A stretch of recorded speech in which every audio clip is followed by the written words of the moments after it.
Hello दोस्तों, मध्यकालीन भारत का इतिहास पढ़ रहे हैं जिसमें हमने मुग़ल साम्राज्य को स्टार्ट कर दिया है पढ़ना। और मुग़ल साम्राज्य की वीडियो में हमने आज का दूसरा शासक हुमायूं के बारे में आज हम पढ़ने वाले हैं।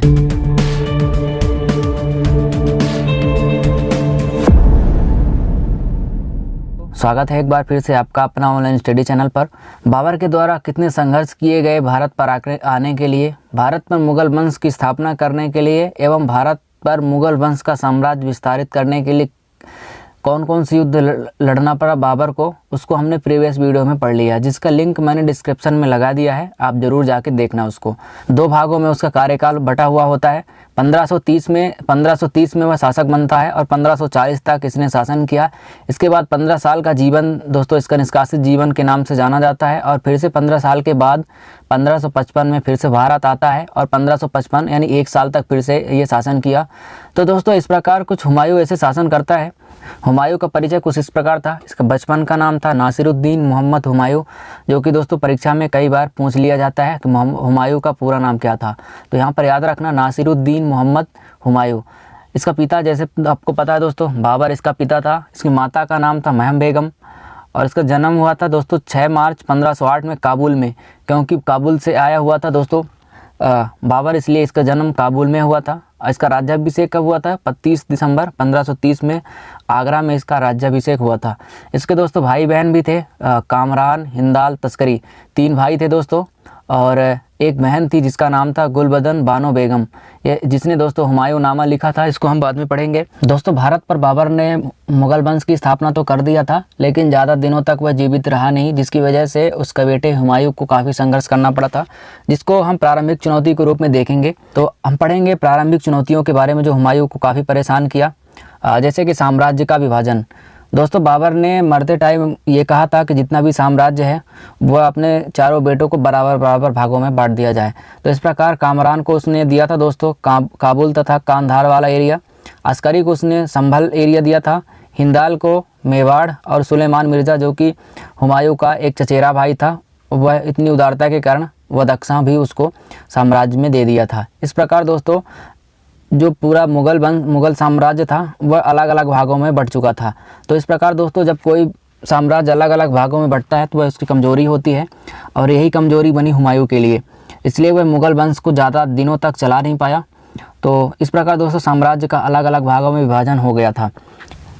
दूसरा जो काफ़ी महत्वपूर्ण चुनौती थी हुमायूं के लिए वह थी बाबर की विरासत, जो कि यह दोस्तों बाबर जो था वह युद्ध में जीत तो हासिल कर ली थी, लेकिन पूरी तरह से ख़त्म नहीं कर पाया था आसपास के साम्राज्यों को उसने। भारत का मानचित्र है दोस्तों, जिसमें दोस्तों यहाँ पर मुग़ल वंश की स्थापना कर चुका था बाबर, और उसके जो पूर्वी क्षेत्र में थे अफ़गान थे, वही बंगाल और बिहार वाला क्षेत्र यह अफ़गानों का शासन था। उसके दक्षिणी वाले एरिया में प्रताप रुद्र देव जो काफ़ी प्रभावशाली शासक था, और ये जो पश्चिमी वाला एरिया गुजरात वाला एरिया है वहाँ पर दोस्तों बहादुर शाह का शासन हुआ करता था। तो इस प्रकार दोस्तों काफ़ी मजबूत हो चुके थे और हुमायूं के लिए एक चुनौती बनकर सामने आ गए थे। इसलिए दोस्तों बाबर की विरासत हुमायूं के लिए चुनौती बनी थी। इसके बाद थी दोस्तों अफ़गान समस्या, जो काफ़ी महत्वपूर्ण थी हुमायूं के लिए। हुमायूं का व्यक्तित्व भी दोस्तों उसके लिए समस्या का कारण बना था। हुमायूं का व्यक्तित्व कुछ इस प्रकार था कि वह दोस्तों विद्वान तो था, लेकिन उसको युद्ध नेतृत्व नहीं कर पाता था, और वह साम्राज्य को स्थायी नहीं रख पाया था, और वह दोस्तों दूरदर्शी नहीं था, इसलिए वह साम्राज्य को स्थापित नहीं कर पाया और बचा भी नहीं पाया, जिसकी वजह से हुमायूं को देश छोड़ के भागना पड़ा था, जो हम आगे बढ़ेंगे। तो इस प्रकार दोस्तों हुमायूं के सामने कुछ चुनौतियां थी जो हुमायूं को ले डूबी। साम्राज्य को स्थापित करना था, उसका विस्तार भी करना था, इसलिए हुमायूं को आगे चल के युद्ध लड़ना पड़ा। कुछ इस प्रकार दोस्तों हुमायूं ने भारत पर आक्रमण किया था, जैसे कलिंजर पर आक्रमण उसने किया था 1531 में। दोहरिया का युद्ध उसने 1532 में लड़ा था। चुनारगढ़ का घेराव दोस्तों, चुनारगढ़ का जो किला है उसमें उसने 1532 में उसने घेरा बनाया था। इसके बाद बहादुर शाह से संघर्ष हुआ 1535-36 में। चुनारगढ़ की विजय दोस्तों यहाँ से फिर से बैकअप करता है और 6 साल बाद फिर से यहाँ पर आके विजय प्राप्त करता है। इसके बाद वो 1539 में चौसा का युद्ध लड़ा। 1540 में दोस्तों कन्नौज और बेलग्राम का युद्ध। इसके बाद 40 के बाद वह दोस्तों बेलग्राम के युद्ध में पराजित होकर वह देश को छोड़ देता है। इस प्रकार 1540 से लेकर 1555 तक इसने दोस्तों निष्कासित जीवन व्यतीत किया और 1555 में एक बार फिर से बैकअप करता है और भारत पर इसने फिर से मुगल वंश की पुनः स्थापना करता है 1555 में मच्छीवाड़ा का युद्ध के साथ।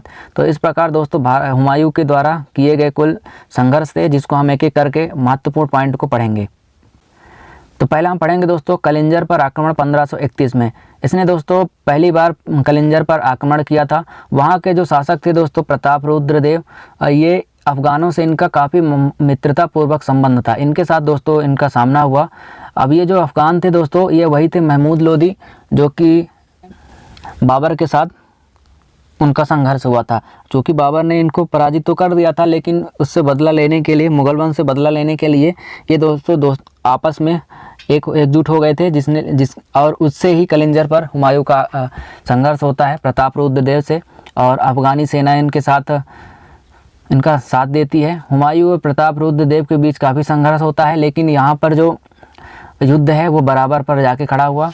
और दोस्तों कलिंजर पर युद्ध के बाद दोस्तों यह हुमायूं जो था वो वहाँ पर विजय प्राप्त नहीं करता, बल्कि वहाँ पर वो आपस में संधि कर लेता है और वहाँ से धन प्राप्त करके वह वापस आ जाता है दिल्ली पर।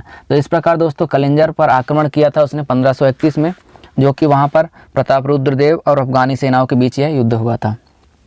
वहाँ से धन प्राप्त करके दोस्तों वापस आता है और दोहरिया का युद्ध करता है फिर से 1532 में। इस बार दोस्तों अफ़गान शासक मोहम्मद लोदी, चूँकि दोस्तों कलिंजर के युद्ध में उसने दोस्तों महमूद लोदी जो अफ़गानी शासक थे उसको इसने परेशान कर दिया था संघर्ष करके, इसलिए दोस्तों वो खुन्नस निकालने के लिए 1532 में एक बार फिर महमूद लोदी के साथ संघर्ष हुआ, जिसमें इस बार दोस्तों हुमायूं की जीत होती है।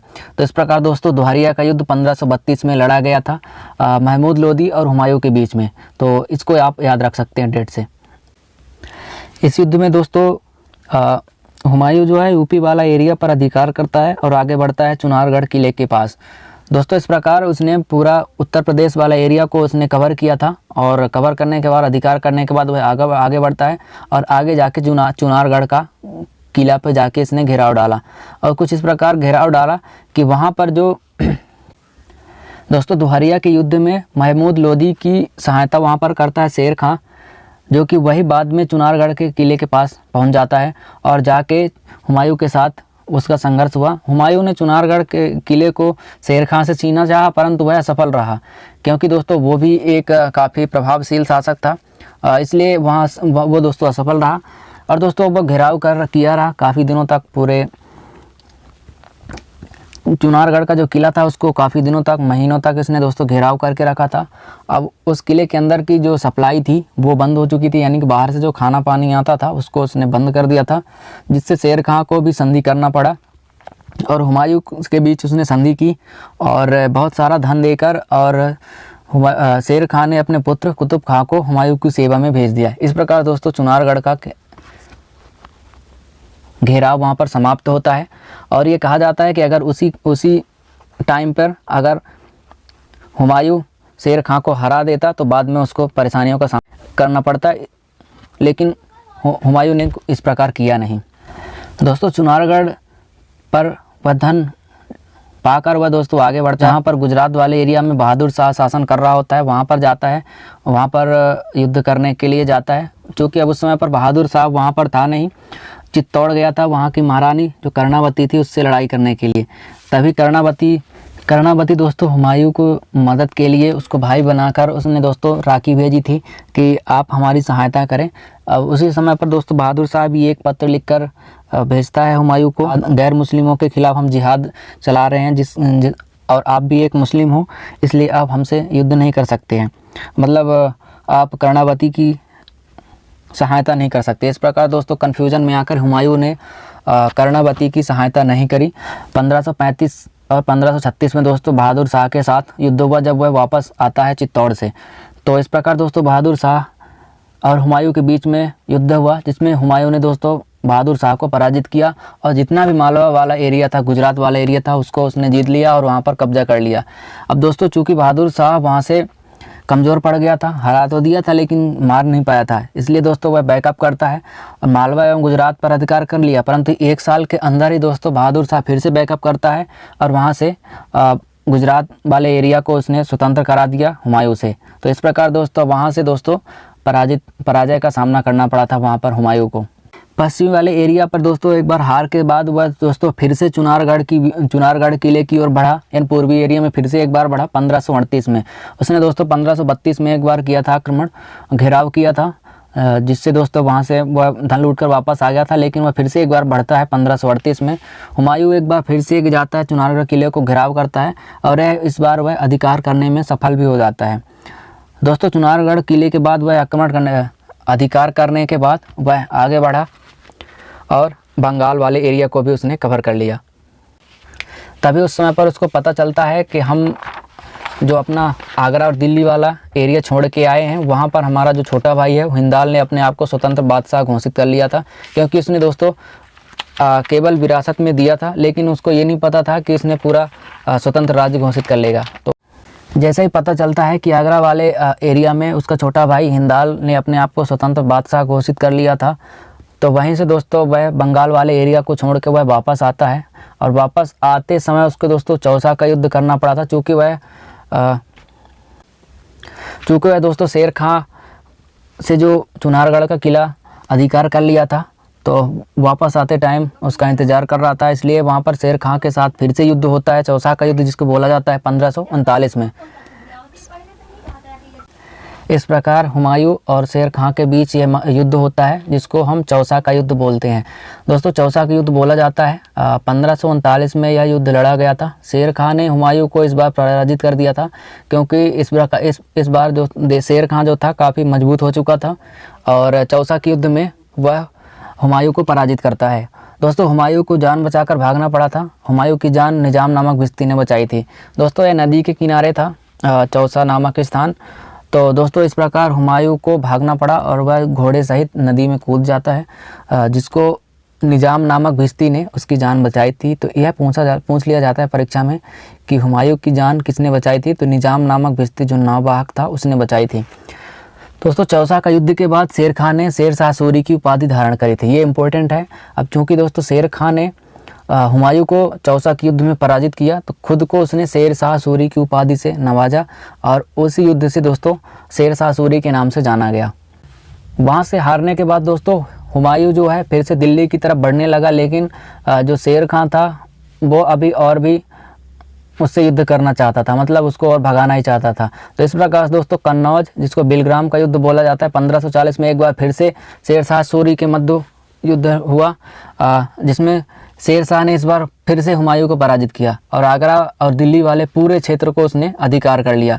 तो इस प्रकार दोस्तों आप देखेंगे कि 1540 में शेर शाह सूरी ने हुमायूं को पराजित कर दिया और दोस्तों जो हुमायूं था उसको देश छोड़कर भागना पड़ा। तो इस प्रकार जब देश छोड़कर भागना पड़ा तो अपना पूरा भारत देश में जो मुगल वंश था वो एक प्रकार से ख़त्म हो गया था। तो इस प्रकार दोस्तों हुमायूं दिल्ली छोड़कर सिंध भाग गया और 15 वर्ष का निष्कासित जीवन व्यतीत किया। इस टाइम पर दोस्तों 15 साल तक भारत में कोई भी मुगल साम्राज्य नहीं थे और शेर शाह सूरी पूरे भारत मतलब दिल्ली सल्तनत पर पूरा राज्य कर रहा था। तो दोस्तों अब हम पढ़ेंगे हुमायूं दिल्ली छोड़कर भाग गया था और 15 वर्ष का वह बाहर जीवन व्यतीत कर रहा था। तो उसका 15 वर्ष का जो निष्कासित जीवन था वह किस प्रकार था। दोस्तों भारत छोड़कर वह सिंध में चला गया था। कन्नौज के युद्ध में दोस्तों शेर शाह सूरी ने हुमायूं को हरा ही दिया था। आगरा और दिल्ली वाले पूरे एरिया को उसने कब्जा कर लिया था।